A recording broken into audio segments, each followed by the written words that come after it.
ধর্ষণের বিচার নিয়ে আমাদের দেশে একটা আইন আছে, সেই আইনটি সংশোধন করে আরও হালনাগাদ করা হচ্ছে। কিন্তু আমি এটা নিয়ে কথা বলতে চাই এই কারণে যে দুটি প্রশ্ন, যে আমাদের যে বিদ্যমান আইন, প্রচলিত যে আইন, সেই আইনের দুর্বলতাটা কোথায়, এবং এখন যে প্রস্তাব করা হচ্ছে আইনটি শক্তিশালী করবার জন্য, তাতেই বা ধর্ষণ বন্ধ হবে কিনা, অর্থাৎ শক্ত আইন করে, কঠোর আইন করেই শুধু ধর্ষণ বন্ধ করা যায় কিনা। আপনারা জানেন যে আমাদের দেশে 2000 সালে যে আইনটি হয়, নারী শিশু নির্যাতন দমন আইন, সেখানে ধর্ষণের যে সংজ্ঞা দেওয়া আছে সেখানে বলা আছে যে 16 বছরের কম বয়সী কোনো মেয়ের সঙ্গে কোনো পুরুষ যদি তার সম্মতি নিয়ে অথবা তার সম্মতি ছাড়া প্রতারণা করে বা তাকে ভয় ভীতি দেখিয়ে তার সঙ্গে শারীরিক সম্পর্ক করেন, তাহলেও সেটি ধর্ষণ হিসেবে বিবেচিত হবে। বোঝেন যে 16 বছরের কম কোনো মেয়ের সঙ্গে কেউ যদি তার সম্মতি নিয়েও শারীরিক সম্পর্কে জড়িত হন এবং সেই মেয়েটি যদি মামলা করেন যে তাকে ধর্ষণ করা হয়েছে, তাহলে কিন্তু সেটি ধর্ষণ হিসেবে বিবেচিত হবে। 16 বছরের বেশি কোনো মেয়ের সম্মতি ছাড়া তাকে ভয়ভীতি দেখিয়ে প্রতারণামূলকভাবে যদি শারীরিক সম্পর্ক করে, সেটি ধর্ষণের আওতায় পড়বে। আমাদের দেশে যেটা বিভিন্ন সময় আমরা খেয়াল করেছি যে নারী পুরুষ সম্মতিতে যৌন সম্পর্কে লিপ্ত হবার পরেও কোনো কারণে হয়তো তাদের মধ্যে বিরোধ দেখা গেল, ওই নারী গিয়ে তখন ধর্ষণের মামলা করেন এবং তিনি তখন মামলায় বলেন যে তাকে প্রতারণা করে, তাকে লোভ দেখিয়ে, প্রলোভন দেখিয়ে তাকে ধর্ষণ করা হয়েছে। এরকম ঘটনা আছে। যেখানে এখানে একটা ত্রুটি থেকে যায় যে আসলেই সেই নারীকে ভয়ভীতি দেখিয়ে, প্রতারণা করে, লোভ দেখিয়ে তার সঙ্গে ওই অভিযুক্ত পুরুষ শারীরিক সম্পর্ক করেছেন কিনা এটি কে প্রমাণ করবে। এখানে হচ্ছে আমাদের যারা তদন্ত করেন, পুলিশ বা অন্যান্য আইনশৃঙ্খলা বাহিনীর সদস্যরা, তাদের ভূমিকাটা এখানে মুখ্য হয়। এবং আমরা জানি যে এই পুলিশি তদন্তটাই হচ্ছে আমাদের দেশে একটা বিরাট চ্যালেঞ্জ। যে কোনো বড় অপরাধ শেষ পর্যন্ত গিয়ে যে প্রমাণিত হয় না, তার প্রধান কারণ হচ্ছে এই তদন্তগুলো সঠিকভাবে হয় না। পুলিশের তদন্ত খুব বায়াসড তদন্ত হয়, তারা কোনো না কোনো পক্ষের কাছ থেকে ঘুষ খায়, টাকা পয়সা খায়। এই অভিযোগটা বেশ পুরনো। তাদের দক্ষতা, তাদের আন্তরিকতা, তাদের সততা একটা বড় বিষয়। ফলে নতুন যে আইনটি হবে বা এই আইনের যে সংশোধনটা হবে, আমার মনে হয় যে সেখানে এই ধর্ষণের ডেফিনেশনটা ঠিক করা দরকার।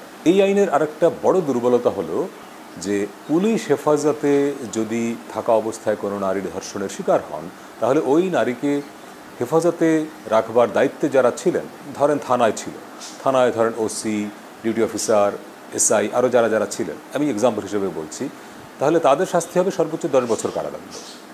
তো একজন সাধারণ মানুষের যেই অপরাধে শাস্তি মৃত্যুদণ্ড, সেই একই অপরাধে আপনি পুলিশকে শাস্তি দিচ্ছেন সর্বোচ্চ 10 বছর কারাদণ্ড। এর অর্থটা কি? অথচ আমাদের সংবিধানে স্পষ্ট করে বলে দিয়েছে যে আইনের দৃষ্টিতে সকল নাগরিক সমান। তাহলে আপনি এখানে তো সমান রাখলেন না, এখানে তো পুলিশকে আপনি প্রিভিলেজ দিচ্ছেন।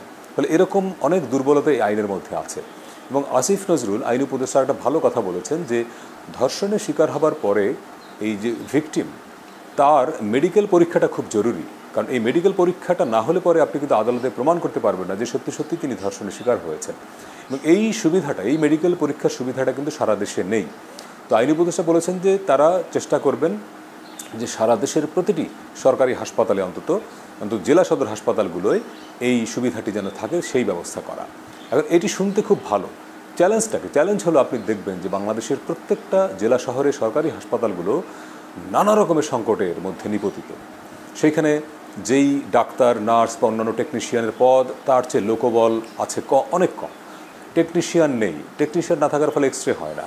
ওই হাসপাতালগুলোর আশেপাশে প্রচুর প্রাইভেট ক্লিনিক, ল্যাব গড়ে ওঠে, লোকেরা সব সেখানে যায়। এবার এটার বিরাট চক্র।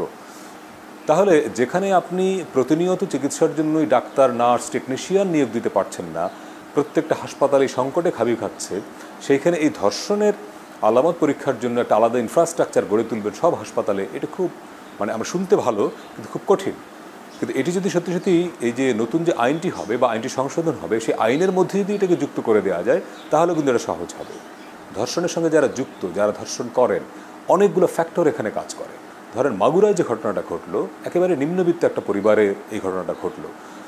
তো তাদের মধ্যে সচেতনতা বোধটা তো নাই। এবং একজন লোক যখন ধর্ষণ করে, সে আসলে সুযোগটা পায়, তার মধ্যে আইন, পরকালীন চিন্তা এগুলো কাজ করে না, বিবেচনা বোধটা তার মধ্যে কাজ করে না। সে তখন এই যে বলে না পাশবিক নির্যাতন কেন বলে, তখন সে মানুষ থাকে না, সে পশুতে পরিণত হয়। যদিও পশুদের ব্যাপারে এটা অবিচার করা হয়, পশুরা তো সবসময় খারাপ কাজ করে না, এটা সিম্বলিক অর্থে বলা হয় যে পাশবিক নির্যাতন। যদি এটি শব্দের অন্য কিছু বলা গেলে ভালো, অর্থাৎ অমানবিক নির্যাতন বলা ভালো। এই যে মানুষ অমানবিক হয়ে ওঠে, মানুষের পর্যায়ে থাকে না, কারণ তার মাথায় তখন ওই যে রাষ্ট্রের আইন বা ধর্মের বিধান এগুলো আসলে কাজ করে না।